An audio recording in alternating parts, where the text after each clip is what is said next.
Stargate Voyager. Well, I am super excited to be joined by a very special guest on this episode. I'm joined by ancient history researcher, author, and co-author of the new book, The Epoch of Humanity, Matt LaCroix. Thanks for joining me, my friend. Thank you so much, Derek. I've had a long time of watching and observing and both having such incredible work together that aligns in that parallel way. So it's an honor to work with you, my friend. What I love about Stargate Voyager podcast is we seem to have such a wide variety of listeners and viewers from all over the spectrum. And I feel like part of the success of this show is just has always been me asking a lot of questions. Not that I'm an expert, but I love asking questions and bringing on guests from all different worldviews. And I've loved seeing some of your research that's been coming out. I know you've been on I believe it was Gaia TV for a while, and now sounds like you're transitioning into your own project, but excited to have you. And I wanted to start out by asking you, I just shared this photo on my social media channels that you had posted, I think on your Facebook, that showed the Orion belt. Yeah. And underneath it was showing the Great Pyramids, and then the Teotihuacan pyramids. And if you're watching on video on Spotify or YouTube, you're going to see these photos pop up. But tell us a little bit about that. Let's just jump in there with the cosmic cosmology between the ancient history, ruins on Earth, and what we see like in Orion. Yeah, that's a great place to start. We're just going to like jump right in. I love that. To me, the further I've gone down this journey of ancient history, studying every aspect of what I consider, if we were to separate recent history, and I mean recent as in the last 6,000 years, what I'm really looking at and focusing on, and I know most of your work is as well, is that earlier time period, that gap, that all of a sudden something happened before it, and we have all these incredible things around the world, and we're trying to prove that narrative. And there's not a better place to start, really. I mean, if you want to talk about the grandeur of it all, than ancient Egypt, as well as Teotihuacan. When I was looking into those, and I was reading amazing researchers like Robert Bauval, John Anthony West, because they are the ones that really helped solidify with others these cosmic connections with these what are called air shafts in the Great Pyramid of Giza. And I know you're well aware, the Queen and the King's Chamber, as they're called, right? The King's Chamber being more of a masculine energy is focused on looking at Orion, and then the Queen's Chamber being feminine is looking at Sirius. So the first connection is interesting there. And you say, well, when did they align to those stars? And that's where one of the whole conversations got started with how old the pyramids are based on their alignments of those stars, based on the precession of the equinox, because they don't just point there all the time. It would be very, very specific points in history where they would align to that. But that was only the beginning of it. And again, this has been echoed by many other researchers, and I'm just discussing the depth of how far it goes. But what's beautiful about that is you have these star alignments with these different shafts within it, right? That are calling air shafts, but there were some kind of an energetic connection with the stars. But then there's this whole other concept, and there's this concept that is known in Hermeticism as the law of correspondence, right? This concept of as above, so below, and creating a synergy between them. And the more that you really look at ancient civilizations, the more that you understand their ancient text, why they built the things they did, where they built the things they did, and how they built the things they did, what stones did they use, what kind of vibrational frequency were they looking at, what kind of minerals were in the stones, were they using granite, basalt, andesite, were they using limestone? We have to look at all of these things to understand what the properties are. You know, it's some people don't fully understand that the fact that the Great Pyramid of Giza has never had any definitive proof that Khufu ever even built it. That whole story that came out of the 1800s, as far as we can tell if you actually study it, is a complete forgery. So the very concept that these pyramids were built as tombs is obviously being disproved at a massive level. And it's a little bit silly now, even encountering that notion that still exists, and it does, but we're rapidly moving out of that. I feel like 80% of the people that I run into just randomly in life, and I'm like, just happen to get into a conversation, right? And they're like, we talking about the Great Pyramids, and most of them don't believe they're tombs anymore, which is interesting that we're seeing that shift, because I think that's how the shift happens, right? It's in the collective consciousness, and then eventually the narrative shifts like way down the line. The point is, we understand that they're these sacred, incredible structures. But not only that, like the Great Pyramid is basically designed to be a half ratio of the Earth, designed in a harmonic balance with the Earth, the Sun, and the Moon. It gets wild, but this is where you can add on these layers. Think about our solar system. You have the Earth, you have the Moon, and the Sun. And if you look at Orion, there are these three massive stars out there that are based on, if you study like Graham Hancock, I think there's some viability in looking at the Book of the Dead with Egypt, where there maybe like Orion is related to the path of the souls or something. Regardless of what it is, Orion was extremely important to them on a very, very deep level, to the point where when we look at the design of these structures, both the Great Pyramids of Giza, the three, as well as the three pyramids of Teotihuacan. Now, if people aren't aware yet, those are both pyramid structures. One is what's called like a ziggurat step pyramid, which is what you see in a lot of Central America, South America, Mexico, and Mesopotamia. And then, of course, in Egypt, you get the more pointed pyramids like we're used to. But they all had similar functions or purposes, in my opinion. I think that's slightly differed based on how they were designing it. But what's fascinating to me the most is that when you look at their alignments on the ground, and Robert Bauval, I think, was the first person who, or at least one of the first people who put this forward, was that they actually seem to match the exact way that Orion is above us in the way that they designed him on the ground.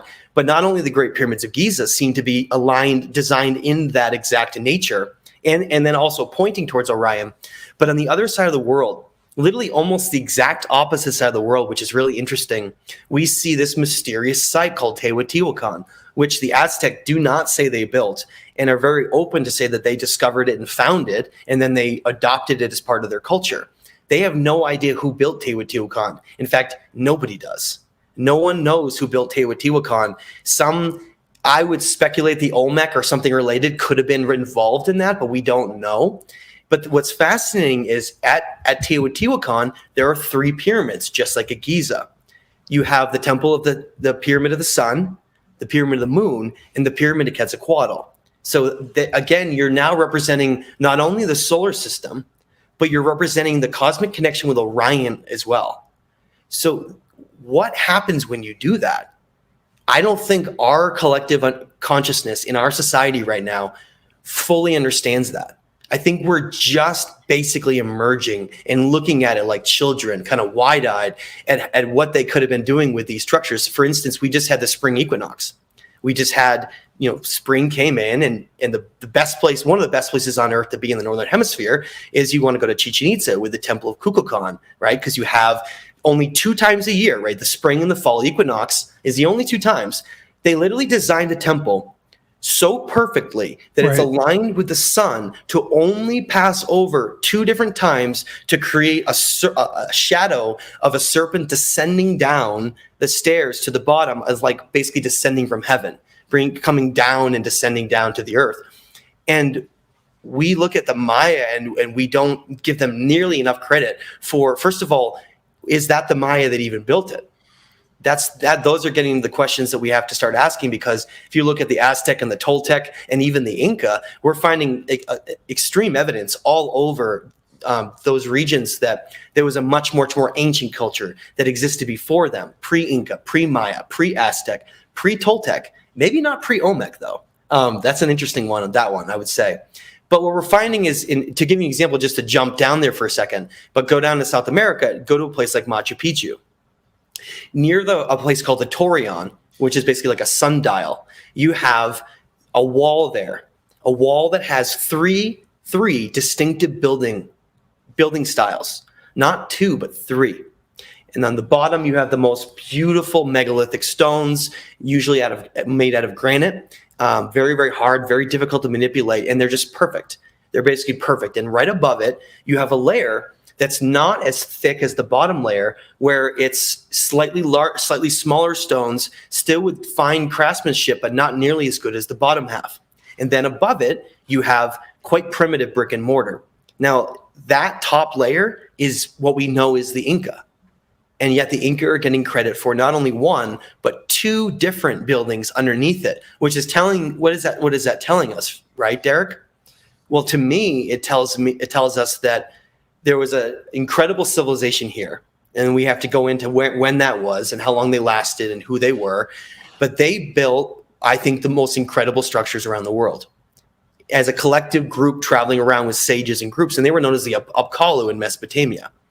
But what's fascinating, though, is that they built that and then they disappeared everywhere, and all that was left were the lower bases of structures everywhere. In most cases, besides the Great Pyramids of Giza and some other locations, most of these ancient lost civilization structures only have the lowermost bases left. Like some kind of tsunami came through and just wiped everything out and just tore it down, because we find all of the stones, like for instance at Tiwanaku, right, in Bolivia, you find just strewn andesite stones across a huge area. And the only way you could get that is some tsunami just sweeping through and destroying everything like that. And that's what we're finding. And that's why Machu Picchu is so interesting, because if you think about it, if you have that highly advanced culture in the bottom, then something happens. And then you have some period of time that's not very big where they try to rebuild. They try to rebuild and try to restart what they were doing there. And what they were doing there is like a whole nother conversation. But they tried to do it, and then they failed, because I think what we're looking at is the Younger Dryas had a major event on the front end and then a major event on the back end, which is around 12 to 13,000 years ago. And that second attempt to rebuild, I think they were wiped out. That's why we see this primitive work on top, because I think what we think of as the Inca are mostly indigenous groups from the Amazon who came up out of the jungles potentially thousands of years later. That's what's so wild and mind-blowing to consider, is that they came out of the rainforest, out of the jungle, and found the ruins of these incredible places. And they did learn quite a bit, and they created an incredible culture around it, but nowhere near as sophisticated as the previous culture or cultures that existed there. And we know that because of what they left behind and what they were able to do. You mentioned the Egyptians out of the gate there, these pre-Diluvian, whatever you want to call them, ancient Egyptians, the OGs, they clearly had this high order of astronomical knowledge, right? Yeah. They just knew about these rhythmic, harmonic, universal proportional laws, advanced mathematics. I was just in Peru in October. Machu Picchu, the crown jewel up there, the Chicana that's up near the granite area, where you see a lot of the greatest megalithic foundations. I believe it's during the solstice, you see the Andean cross that sticks up out of the ground. When that solstice hits and the sunlight hits that, the Chicana is completed. You see the bottom half through the shadows. Yeah. So in your book, I saw somewhere a cool graphic that shows kind of this 200,000 year timeline. Yeah. And I know hearing that might blow some people's minds, but break that down for us a little bit. The idea of creating a timeline like that is not something set in stone, but at least somewhere we can start. It's my goal in a lot of my research has been studying ancient cuneiform tablets from Sumer, Assyria, throughout the whole Mesopotamian region, like Babylon. And the idea was, if we take all of the most ancient writings in the world and we try to cross-reference the stories they tell, the events that happened, the kings that lived, the cities that were here, and then the cities that were destroyed, and then the cities that emerged again, we can start to create something. We can start to create a timeline. And the way we can do that is by understanding climatology and understanding geology and understanding aspects of, if they're describing a great disaster and there's evidence for that disaster, then when was that disaster? Well, let's look at ice core samples from Greenland and Antarctica, look back at when there was some massive event, and then try to pinpoint it. Because the first thing we have to realize is that archaeologists in, let's say, the Mesopotamian region will say that the flooding that is described in about 6 different tablets, from the Epic of Gilgamesh to the Atrahasis, are about a localized event. That's the answer that they give, is it's a localized event from river flooding of the Tigris and Euphrates rivers. They are in alluvial plains. There is flooding that occurs in the springtime sometimes. Absolutely, that does happen. And Absolutely, except that it doesn't match up with the archaeological evidence has at all, especially from these new sites like Shurupak that we can talk about in a minute, as that we'll go into the next part about, which really showing us, based on these massive inundation layers, meaning flood layers of silt and mud that have accumulated with no signs of human occupation in between, and nothing that showed that it was a progressive process, but more like a massive pile of sediment and mud that deposited and basically buried and made that ancient history lost. That's the history that I'm interested in. Those places, these giant megaliths around the world that has bases that don't match the things above it, ancient pyramids, all of this seems to fall into this concept that our human history, and specifically civilization, the emergence of civilization out of primitive hunter-gatherer and nomadic groups. When did that transition occur? The first place to start is you create what we call benchmarks. They're benchmarks that we can try to lay out and then try to fit everything in between. And that's how I like to work. Because if you try to put them all in at once, you're going to be overwhelmed. So the way you do it is you put in what you know, and then you try to fill it in. When the human brain has been studied, I think one of the best geneticist experts that's looked at this is probably Lloyd Pye. Now, I will admit I don't agree with every bit of his work, but I think that his genetic research on the human brain and on ancient cultures is pretty accurate. And specifically in terms of the human brain doubling in size, or at least transforming into something different that's separated us from the animal kingdom in a different way. I do not think that brain was the same brain that, say, like a Neanderthal or a Denisovian had.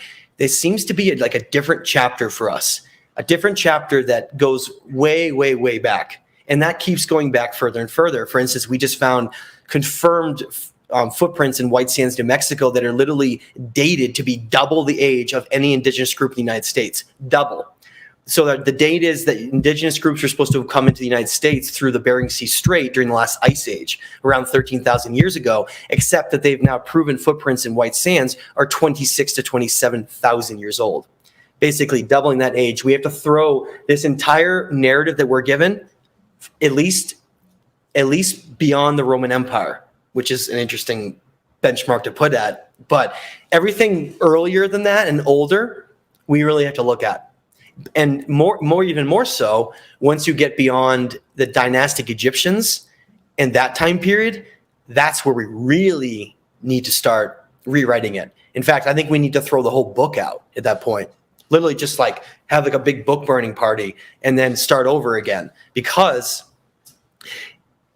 again, humans, this is what we're taught. So the human civilization emerges 6,000 years ago in Sumer, 6,000 years ago, meaning that anything before 6,000 years ago, this is the doctrine we're taught, which is still firmly established and fiercely defended. That civilization timeline means that anything prior to 6,000 years ago would have had to have been, according to them, primitive hunter-gatherer groups traveling around and hunting and then staying for small periods of time and then moving on. And they claim that those groups are the ones that build things like Gobekli Tepe, which is completely insane because you would never have a nomadic group that would be able to even have the resources to do that. So those are the kinds of questions we get. Now, there's your first benchmark. That's the reason I mentioned it. The first benchmark we have is Gobekli Tepe. Because Gobekli Tepe was deliberately buried, or at least buried, we'll say, regardless of if it was deliberate or not, what we have there is what's called a time capsule. Shurupak is the same thing. We'll get to that after. A time capsule is if you have a place that is rapidly filled in and covered up, you can preserve the organic matter there. It seals it like a tomb, and it stays there, especially if you get very dry climates in places where you don't get a lot of rain and things like that. Well, it means that when they dug down to Gobekli Tepe, they found it during 1944, 1945, and they get down in there and they find organic matter wedged inside the tiny, tiny cracks of stone. And they take samples from different sites and they come up with a pretty comprehensive date of 11,600 years ago. And that date is absolutely mind-blowing because It just so happens to be the same date that Plato is given for the destruction of Atlantis. Not only that, but it's the same date that is shown on ice cores from Greenland as being part of a massive set of Earth events, catastrophes on the Earth, during that same time period. Now, I don't think the organic matter, I don't think the site was built during that. I think it just means it was at least that old. And I think it was built earlier than that. And that's probably just the carbon dating that's possible because organic matter can only be dated till the very last moment, like before it was covered up. You're not going to be able to date something that was like organic matter from like an earlier time period. It would be whatever you have remaining. And that's what they dated, and that's where it gave that date. It's a benchmark, though. So that means that we know that the civilizations that built those T-pillars, I don't think the ones that built the stone around it, but the T-pillars were from a much, much older civilization. And that T shape is then found, as you know, my friend, in Menorca, Spain, with some of the most beautiful pillars there on an island in the Mediterranean, as well as all over these ancient artifacts from Lake Von at an artifact called the Kef box relief that has that same symbol. And then you start to wrap your head around, you say, okay, so all of these symbols and these highly advanced giant megaliths that have literally like sophistication that's beyond our comprehension, they were built by a culture that is not the same culture that we're told. Not only that, but it's not the same time period that we're told either. It's from a completely different time period. The question is when, and that's where we take our benchmarks and we build off of it. So we say, okay, well, now we know that those civilizations that built that were older than the Younger Dryas. So they were from another time period. So then you put that in. So you do something like, well, the ancient Egyptians, the dynastic Egyptians were, around 4,000, 5,000 years ago. And you have a version of the Sumerians, or at least the Akkadians, what's a version of that had restarted in that region. But then you also have, we look at like the Chaldeans and different groups in that region. But you realize very quickly, Derek, that they're part of a completely different time period. They're not even from the same time period. They couldn't be from a more different time period, actually. Just a quick thought, what you're saying about Gobekli Tepe, they're in Turkey. Same thing in Egypt, as you've seen. Even the Egyptologists, they admit, well, there was a caveman era, the pre-dynastics, this group that they say existed right before the dynastics, who, were these primitive hunter-gatherers. Yet in their very graves, they found these precision granite pottery vessels that looked like they were literally laser precision formed. About those from our Chartered X all the time, from the museum, right, in Cairo. Clearly, the pre-dynastic primitive cultures found these, and thought these were so valuable, we got to keep it with us, and they, were buried with them. But it's a completely different thing compared to the, the hand painted stuff that's fallen apart, made of clay that they made. And exactly. So, just to prove your point, you mentioned the discoveries at Lake Von. Let's talk about that, because this is a recent discovery, and I heard you talking somewhere on a show. This might be the only underwater megalithic structure. Tell people who might not even know about this what was discovered, what it looks like, and what it means. Yeah, it's a perfect way that we can keep feeding that timeline, because what we're gonna do right now is we're gonna keep getting older, and we're gonna keep putting that into a timeline. So the Lake Von discoveries emerged out of me studying obsessively ancient Mesopotamia, specifically the original Sumerian cities. And the last of these Sumerian cities, because there was 5 original cities that are mentioned in numerous tablets, like the Sumerian King List, Eridu Genesis, and many others. And they discuss these first cities that were lowered and down from heaven, they say, and had some kind of a divine order, and were created in a way where it was something that had never existed here. They're very clear in that. Something new that had not existed. And it's no coincidence that the Sumerians are credited with inventing nearly everything we can think of. If we think of the building blocks of our entire civilization, everything from agriculture to metallurgy to astronomy to mathematics to laws and rules to agriculture, everything came from Sumer. So it's very fascinating when you see that there was first 5 original cities They were mentioned as being created, and they're the ones who invented everything. What's even more amazing about that is there's a cylinder seal called VA243 that I'm sure you know about that shows what's the patron god Enki, and he's passing something to two individuals. What he's passing is very important. He's passing the plow. He's literally passing the plow to them, showing that that's how that knowledge was given. I feel like that kind of sums up that debate a little bit, was saying, well, did the Sumerians invent it, or were they just taught all of it? And it seems pretty clear that all those things were just taught to them, especially when you look at the nature of how these cities were described as being specifically placed in, they called pure places, and then they created them, these great temples. But the stories all describe how there was a great flood catastrophe that came through and literally wiped out the ancient world, wiped it out, to the point where that entire history was so old and so ancient that it almost became forgotten. And the language that comes out of the Sumerians, called Sumerian, is not what we see everywhere in cuneiform, because cuneiform is a writing style. So you have Akkadian, Assyrian, Babylonian, and others. But the point is that the Sumerian version, their language, died out. It was so ancient. Nobody knew how to speak it for thousands of years or read it. And that's where George Smith came in 1849, and they discovered all the tablets, and then he cracked the Epic of Gilgamesh in 1878. And then we started to read these ancient tablets, and they described that last city, Shuruppak, had a king known as Ubaratutu, and his son became what we think of as the Christian Noah mythos. His son was named Ziusudra, and his son was a priest and a king who briefly took over ruling Shuruppak before it was devastated. It was destroyed by a wall of water and mud, burying the city in over 17 feet of mud, sealing its fate away to the world. That city was found in 1931 by Penn Museum, and they found it 30 to 35 feet down. And above that 17-foot inundation layer, they found two other civilizations that had coexisted at much later time periods. I guess earlier, you could say, in terms of us, earlier time periods in history closer to us that were much more primitive. But the more ancient version, the Sumerians that were on the very bottom, had much more sophisticated pottery, ancient writings, and they found the name Shuruppak on 3 tablets. Here, what was considered a myth, not real, like the city of Troy as well, was proven to be real. It wasn't a myth. It was a real place.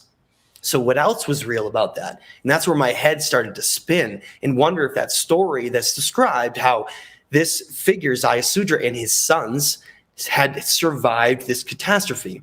And the tablets describe them landing in this unbelievable, like, bitumen sealed Abzu cedar craft that they really do describe in great detail having to create, as landing in the mountains or Ararat.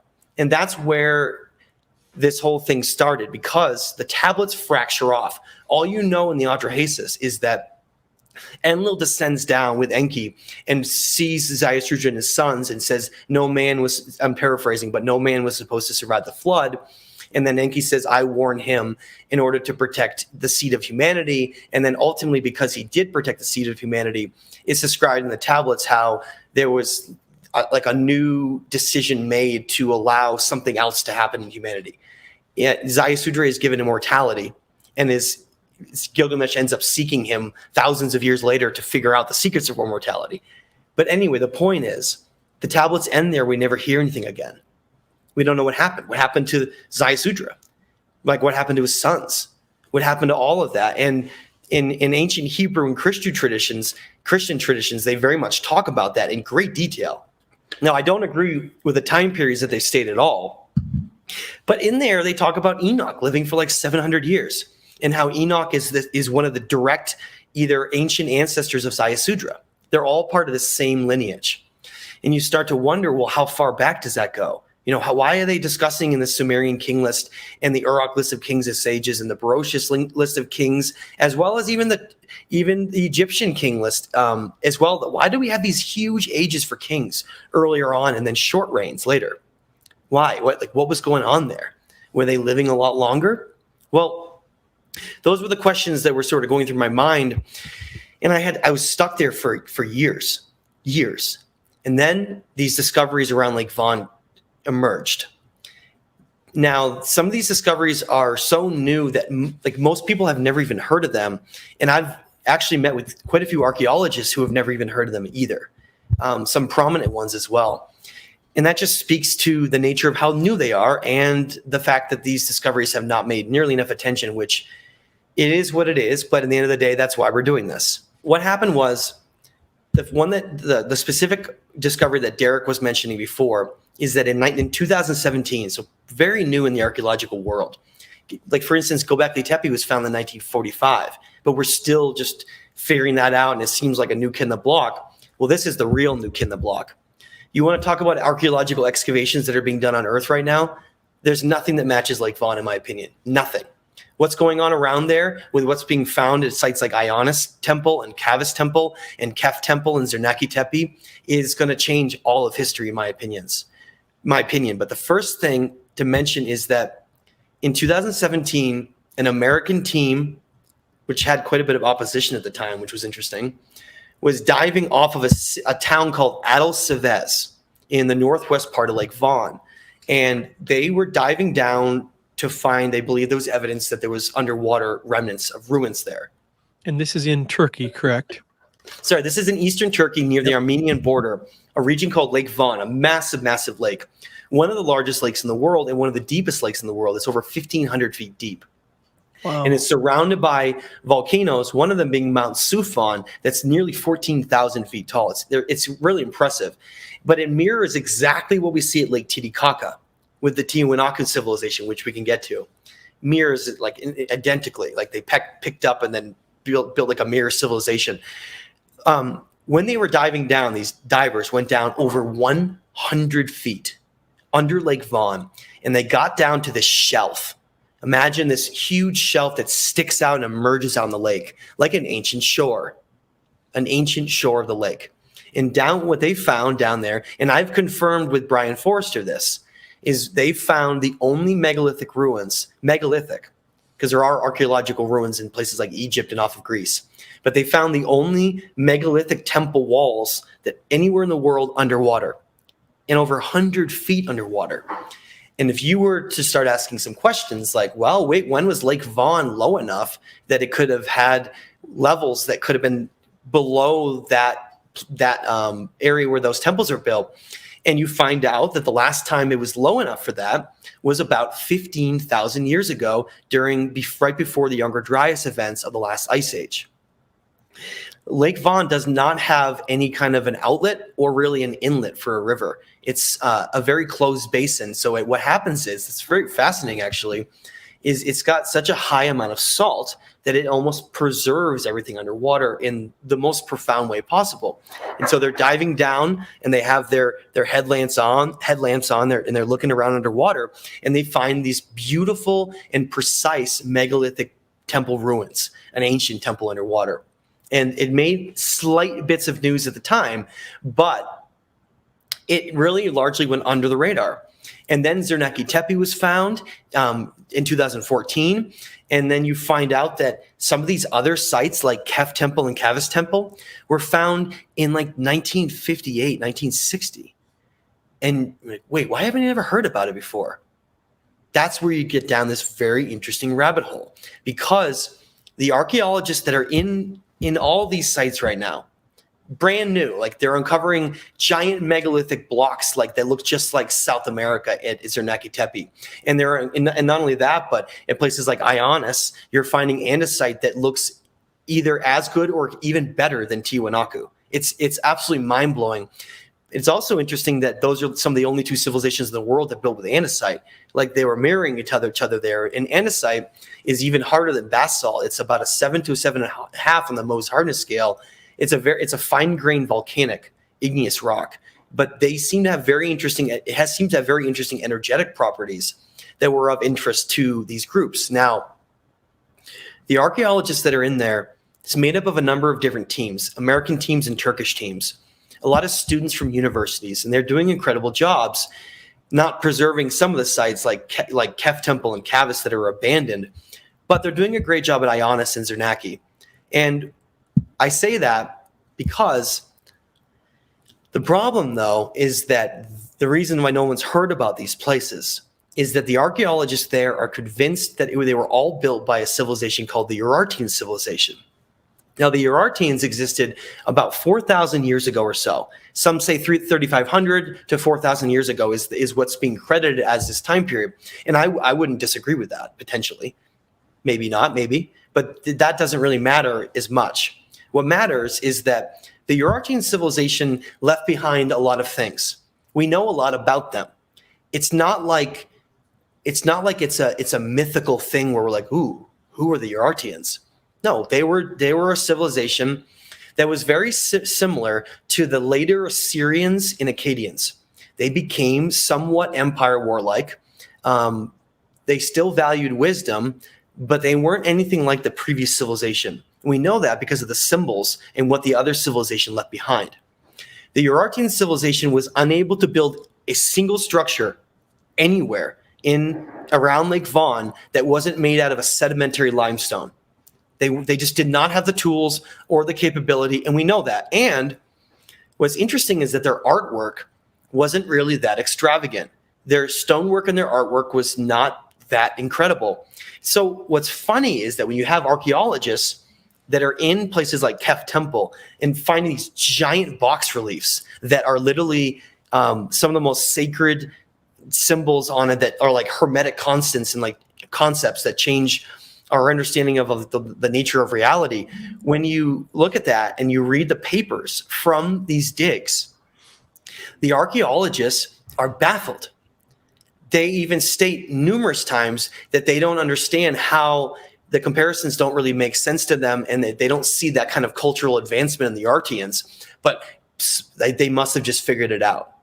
It's more or less some of the statements they don't know. And why are they saying that? Well, it's what's called the ivory tower of archaeology. It means that all of those individuals that came before are vitally important because they're the ones who laid the foundation. And if you were to come along and find evidence of a civilization that is so much older, that doesn't match at all with what that was saying, you're basically throwing those books out a little bit. You're not saying it's all irrelevant, but you're saying that doesn't match up. And once you open up that gate, the whole thing collapses, which is why no archaeologist has truly come forth in that way. No archaeologist has ever come forth writing numerous books, going on, microphones. No, they don't, because it's like George Carlin said, right? The comedian. It's a big club, and you're not part of it. That's what it is. It's just a big club of high-level academics that refuse to allow the doctrine of history to change because it discredits a lot of their earlier work, and it discredits some of the work of the great minds that they revere as the benchmark of archaeology. And that is exactly what happened, because in the papers, especially from Kef Temple, they even stated, well, so-and-so, I won't mention their names, so-and-so that wrote this great text, he identified these symbols were this. So I guess they're this. However, and I'm paraphrasing, but it's quite accurate. However, the similarities on things like the tree of life and the pine cone look remarkably similar to each other, but it's been previously already associated as being a spear or a war symbol. And so I guess that's what it is, basically. And it's like, what? No, you just were about to say what it really is based on an objective scientific mind. Science, as it is today, around the world, needs to be radically changed. Science has become a very biased place on grants and influences and who you're working with. It's become extremely biased place, and it's very sad. That doesn't mean we throw all science out. I don't like people that do that. They start saying like the devil's watchtower in Wyoming is a giant tree. No, we got to bring some academic back in, bring some science in. Don't just throw the whole baby out with the bathwater. We have to integrate it in with a different understanding. We have to be more sensitive to the fact that we don't want to tear down all the great things that were built, but we want to look at it in a different light and maybe move some things around. And the reason we have to do that is that it just no longer matches up. And it falls to people like you and I, Derek, to go into those places now and to put those puzzles together. And that is exactly what's happening right now, is that I am launching a major expedition coming up. We're just trying to get the timing down based on availability and different things, but we will be headed to Lake Vaughan with a whole group of scientists and experts to explore all these sites, to try to change the narrative once and for all. And those connections from Lake Vaughan, from the same symbols we see, then travel around the world, and we see them in Peru, we see them in Bolivia, we see them in Egypt, we see them in India, we see them in Cambodia, in Saudi Arabia. It's like this giant key is at Lake Vaughan with this, what I'm calling the Lost Ararat civilization. They didn't call themselves anything, but that was their most sacred mountain. And that civilization that built those sites around Lake Vaughan seems to be this origin point. It seems to be an origin point of potentially everything. And that's what's so exciting, is it's not just these sites that you haven't heard of or that are incredible and that match and mirror things around the world. What we find is that the very concept of cosmic constants, Hermeticism, that we see mirrored in Egypt, and we see mirrored in Mesopotamia, and we see mirrored in Central America, these understandings of cosmic laws that exist, and almost like mastering reality and mastering the human potential and consciousness and energy. Those things seem to all come from this mastery that was lowered and handed down at Lake Vaughan. If you imagine that, and I do believe the original Sumerians were older, that's why I said I think the bloodline lineage connects up there. But if you imagine the Sumerians invented everything else, the blueprints to everything, then what was invented or passed down at Lake Vaughan was like a whole nother chapter. It was like chapter 2.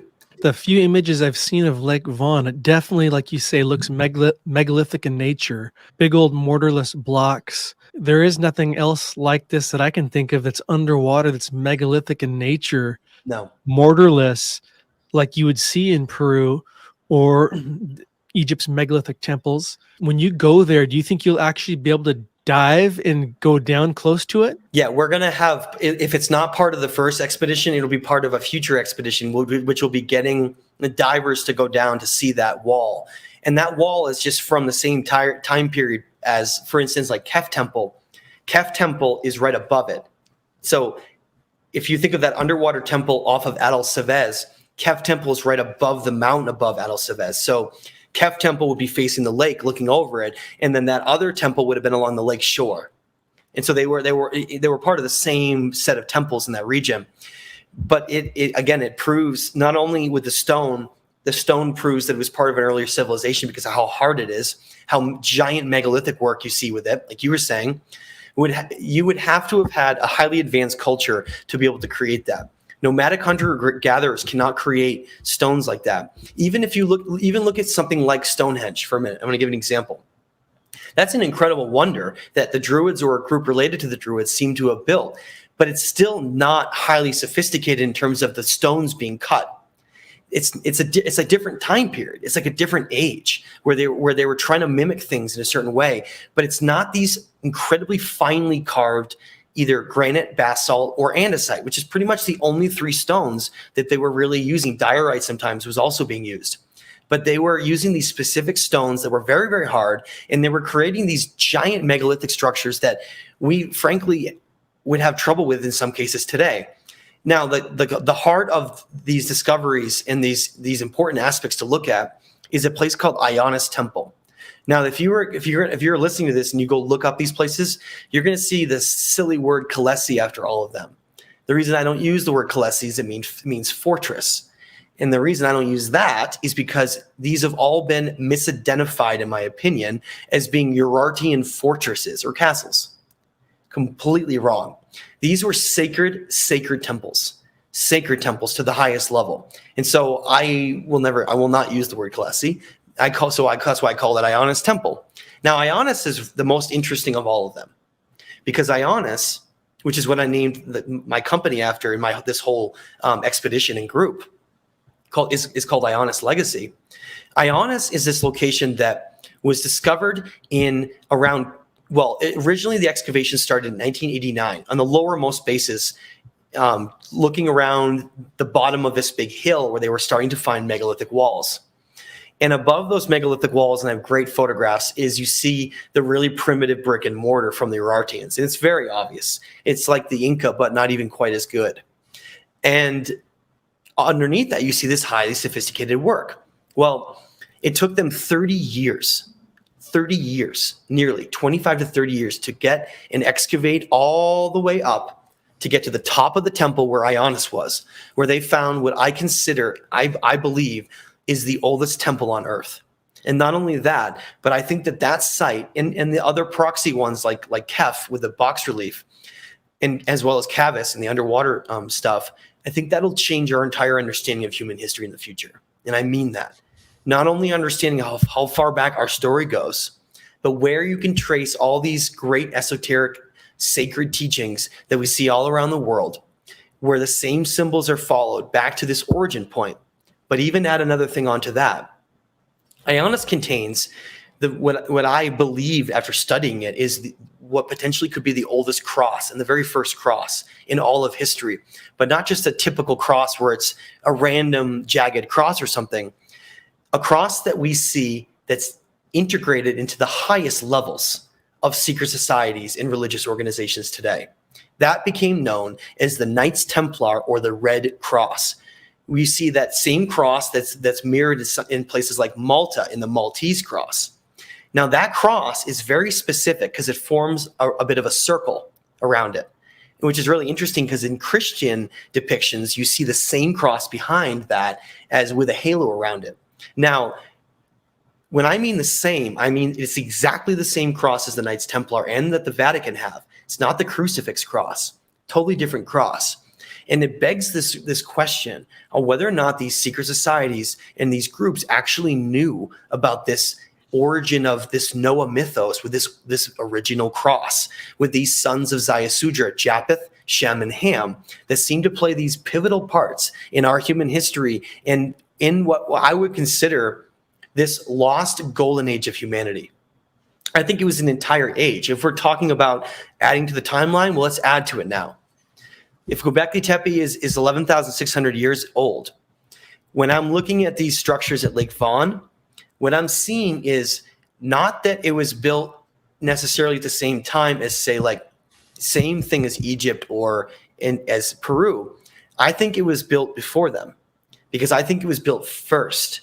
And then that technology and that knowledge then passed and traveled around the world with these sages. And the reason I say that is that the first thing is that at Cavus Tepe, we find a cuneiform set of text that gives us the actual name King Haik on there for his being one of these descendants of Japheth. You find out through that actual ancestral lineage was true, but it's a lot more ancient than we're told. And when you go back to Shuruppak and you look at that event and you try to figure out when it happened, you find out that it doesn't line up with the Younger Dryas. It doesn't, because let's go to Egypt. Go to a place that we're going to be going to, which is called the Temple of Horus. The Temple of Horus in Edfu has a place, a very specific place at Edfu that describes the very beginning of everything. And they call it something very specific. And I'm sure you know this. They call it Zep Tepe. And Zep Tepe is the beginning of everything. Not the beginning of Earth, but the beginning of Egypt. Egypt in the sense of a civilization. And they called themselves the Kametians, or the land of Kem.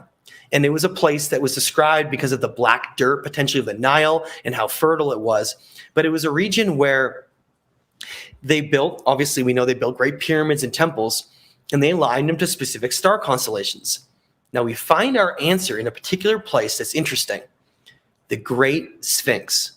Now the Great Sphinx that used to be a lion, we know that because of its alignments with Leo and how the lion was one of the most sacred guardian symbols in all of the ancient world, including Lake Van. That's one of the most common symbols that is shown there at Lake Van. Now, the Great Sphinx, when it was a lion, used to face Leo specifically because that's why it was created. It's the energy of Leo as a protector, because what the Great Sphinx's purpose was to be a guardian of the underground, the tunnels that went down through it into underneath Giza, because there's an entire set of subterranean chambers and potentially even libraries that used to exist underneath Giza. And again, this concept of as above, so below, these hermetic concepts, there was this entire underworld under Giza. Egypt. And at the Sphinx, right now, we know of at least 3 entrances. There's one on the head, there's one on the side of the body, and then there's one on the back. I think there's one on the front as well. The point is that we have seen ground penetrating radar and all of these technological things in the last 20 years that are like, hey, look, we found tunnels under there, and they go down, and then Zahi Hawass is shown like climbing down a ladder, and then he's like, hi, and then there's nothing else, and we never hear about it again. But the truth is that it's just ridiculous at this point. We know there's all these subterranean tunnels that go down there. Yeah. They're not showing us where they go. You know, Brian Forrester's part of a team that discovers the Tomb of the Birds, and they're like exploring around and going in there, and they go back for a second trip, and then Egypt had barred it up with gates, and they couldn't even go in. I mean, clearly we're being kept out of these areas. I mean, what is underneath there? What kind of secrets are underneath there? Where do these tunnels lead? I think they probably lead to like sacred chambers like the Osirion, or places like that where they have these sacred locations with probably libraries and energetic purposes and all these things. But the point is, and I just got off of a huge tangent there. The point is, the Great Sphinx was really important. It was the heart of the guardian for that, the knowledge guardian. It was facing Leo. We know that. But the last time it faced Leo was during the Younger Dryas, which is why a lot of academics are saying that the Great Pyramids and the Great Sphinx were built like maybe 11, 12, 13,000 years ago, because they're looking at the last alignment of Leo, and they're looking at the last alignments of the Great Pyramid of Giza with Orion and Sirius. So they're saying, well, those cycles, when they go back based on the precession of the equinox, this wobbling of the earth, they go back 13,000 years, and experts are like, oh my God, how dare you even suggest that? And blah, blah, blah, blah, blah. Well, I don't even think that's the right age. I don't.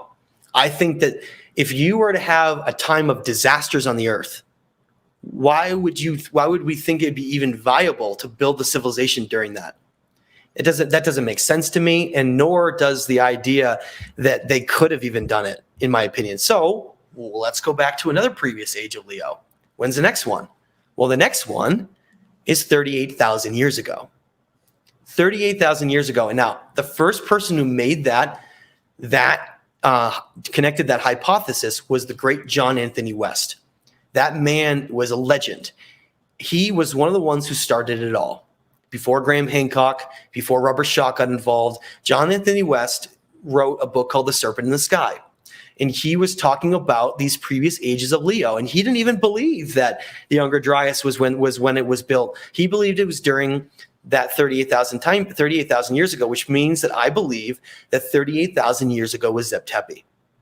That's my reasoning there, based on the alignments and based on how it doesn't match up at all, and it's part of this lost time period, is that it's 38,000 years ago. So there you go. There's another one. So then let's put the emergence of Egypt at Zeb Tepe at 38,000 years ago. Well, then where does Lake Von fall? Well, I think that Lake Von came before, because I think that the Shem or Cham, which I have an incredible book from the late 1800s that discusses that. And I'm working off of some really interesting theories on who built the Great Pyramids. But if the same symbols are present in Egypt at Lake Von that we see at Peru and Bolivia, and these same symbols and concepts, then how old is Ionis then? And how old are those ruins? I'm giving them the benchmark of saying they're likely 40,000 years old, but possibly older. And that's where I'm looking at this, because when we look at ice cores, and I was looking at ice cores back, you can't look at Greenland ice cores though. I don't know if you know that, but Greenland ice cores only go back 20,000 years. So some people might not know that. So what you have to do is you have to look at Antarctic ice cores, which go back to roughly 500,000 years ago, 450,000 years ago. And when I was looking and studying 38 to 40,000 years ago, or in that time period, say like maybe 45,000 years ago, somewhere in there, there's another event. Not nearly as big as the Younger Dryas, but there's another event there, maybe half as big, which could account for this great Sumerian flood that then dispersed them up there and then caused this new golden age to then be lowered and handed down. And that's exactly what I believed happened. Because what we're seeing is this god Haldi Haldi, as he said in Armenian, is shown passing the ultimate knowledge there through the pine cone, through even the religious cup, through all the hermetic concepts of the triptych doorways we see everywhere in the world. It's like all of the knowledge of how to reach divinity was lowered at Ionis and at Kef, right there. And then they traveled around the world and then created all these things. And that's why when we're looking at this time frame, I think when we're looking at something like Atlantis, I think it could directly be involved in this. All of it could be involved in this as part of this golden age, because when you look at Lake Fawn emerging with the symbols and the same structures, you find that in Greece, a place that not a lot of people know about, has some of the most beautiful megaliths, easily the most beautiful megaliths in all of Europe. What's called the Pix Wall. You know about the Pix Wall. Is absolutely incredible. Now, on that wall, if you look really carefully on the blocks, you'll see these indentation levels of 3. Look really carefully next time you look at it. It's these 3 levels on every single one of these giant blocks. They're incredible. And that is only one piece, because you look into Greek culture, you find that their great symbol is the griffin. And then you look at the lion, and you look at all these symbols, and you see that it came from Lake Fawn, which means that Japheth, or that group from there, traveled west and literally created what we think as the Proto-Athenians.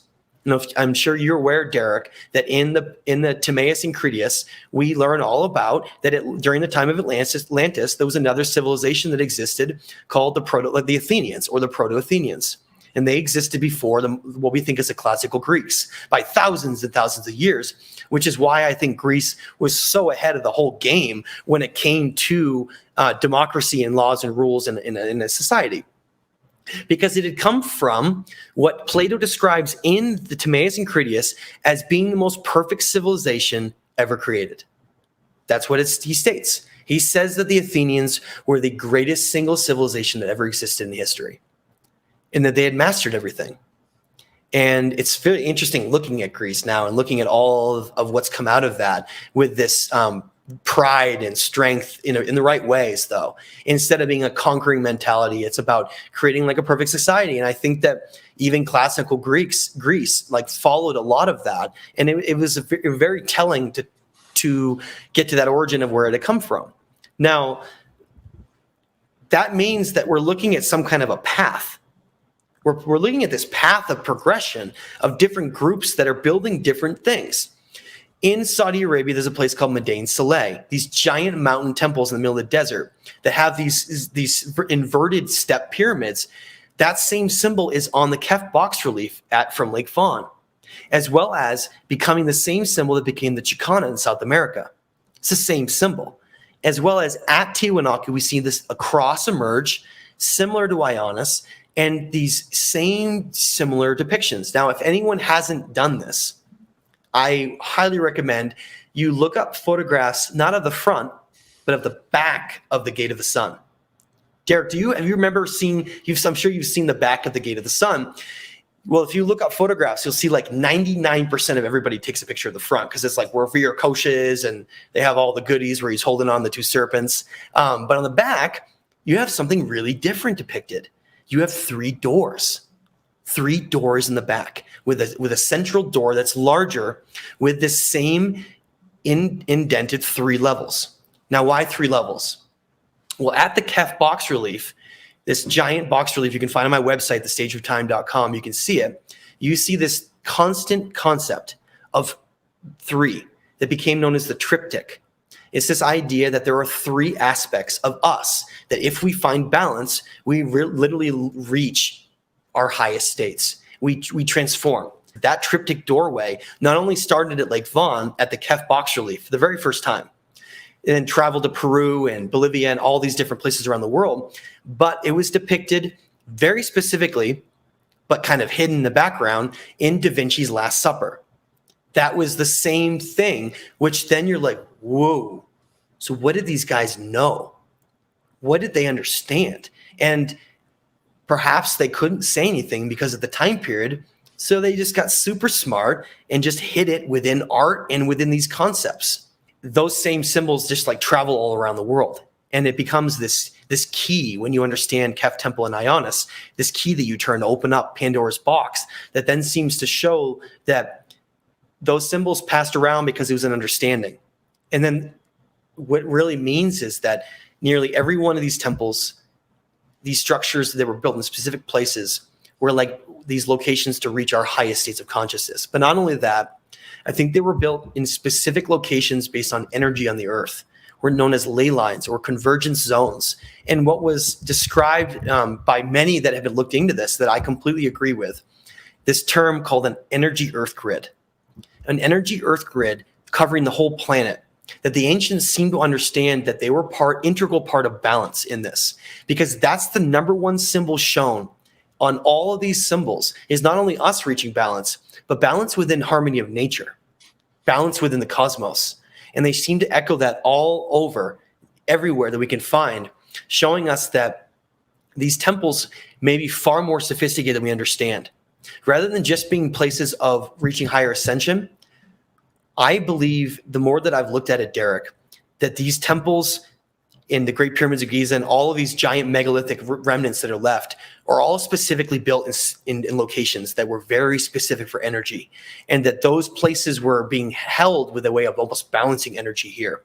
Because when we look at something like Saqqara, Egypt, and we look at those locations where we see these giant granite boxes, we see some evidence that some of them like exploded and some of them were destroyed, and we see a lot of energy had been thrust through some of these areas, especially Egypt.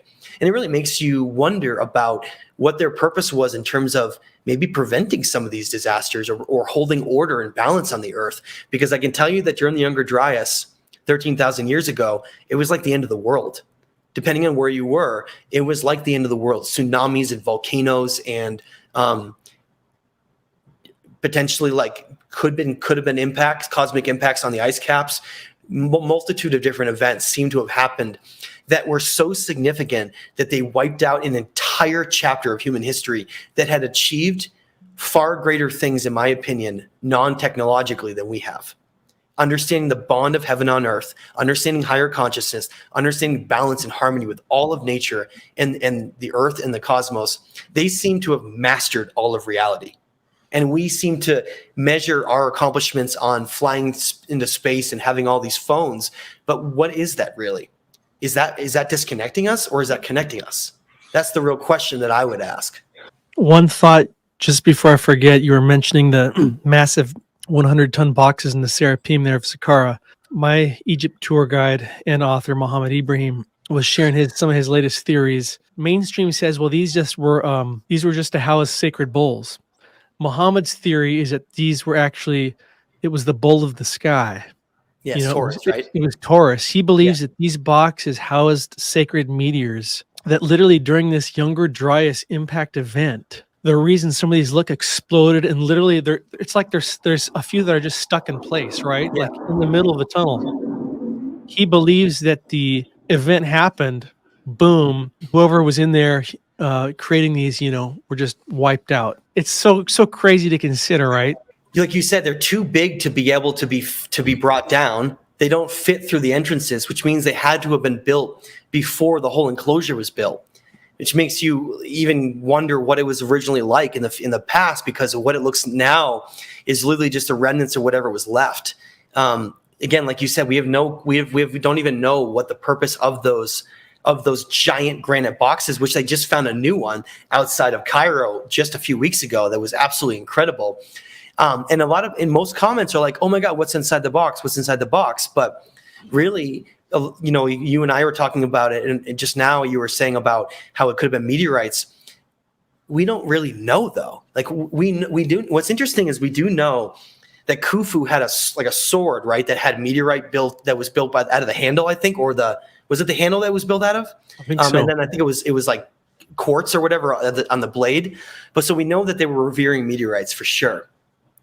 So we do know that.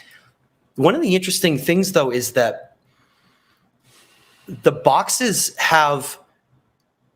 Some people have theorized that, like, what if there's some kind of like rejuvenation chamber or something like an ascension chamber for traveling in the astral, because the Egyptians were obsessed with the path of the dead. the soul, the path of the souls. And they believed that if a great bloodline pharaoh or someone that was a great descendant, they believed they could actually bring that soul back into the earth plane through guiding it back in, and then they could preserve that soul.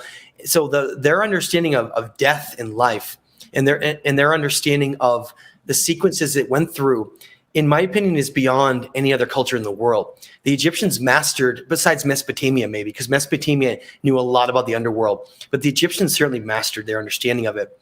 And I think there's a lot more going on in the underworld than we really understand. It seems to be a place of potential, I don't want to call it, we'll call it, I guess you could call it judgment. Potentially judgment of souls and incarnation, and a lot of energy and decisions seem to be made somehow in the underworld. The ancient Mesopotamian tablets discuss it in great order, that it's highly important to the energy and the incarnation cycles and just the way that this reality functions. Is that, imagine this reality is like a sandwich. The third dimensional reality, the 3D world that we're talking in right now, is that in between the sandwich. It's the very middle of the sandwich. It's where all energy is manifested in physical form. But above and below it, which isn't really above and below because it's in a 3D context, there are different densities of reality. There are 2D, 3D, 4D, 5D densities of reality, and they're like different dimensions of reality. And we can only perceive largely the third dimension, but sometimes the fourth, depending on if we go into meditation states, or even the fifth. But they're not aspects that we can really exist in, because we exist in the 3D world, and we have to maintain that. But the most fascinating thing about that is that we're multidimensional beings that are not bound by just existing in the 3D world. We're multidimensional. We're literally eternal beings, which means that the game to me is getting lost in this 3D world and forgetting who you really are and what you're a part of, because it's such a good game, and not realizing that the true reality is actually the 4 and 5D. That's what the real reality is. And that getting lost in this reality and not understanding there's anything higher really does keep you in that illusion that the Gnostics had talked about, with this illusion of reality that has been created. And we very much exist in that push and pull of energy, of having a lot of noise and a lot of people telling us, oh, consciousness is created by the brain, and you're here, and there's nothing really important about you, and go pay your taxes and go to work and go have a family and do all that. Whereas this whole other side is looking at it like, well, you're multidimensional beings that are here as creators. You've just forgotten everything. You don't understand who you are anymore. And you're really supposed to be here to learn lessons and grow into a higher form, and then decide what you want to create. But it's not just about the individuals creating. It's about a co-creation. It's about a co-creation here of all of us, and how this fracturing of race and all these different divisions of nationality is like really the silliest thing in the world, and is being diluted and finally going away when we realize we're all these co-creators of humanity. That's it. We're humanity on Earth. We're Earthlings.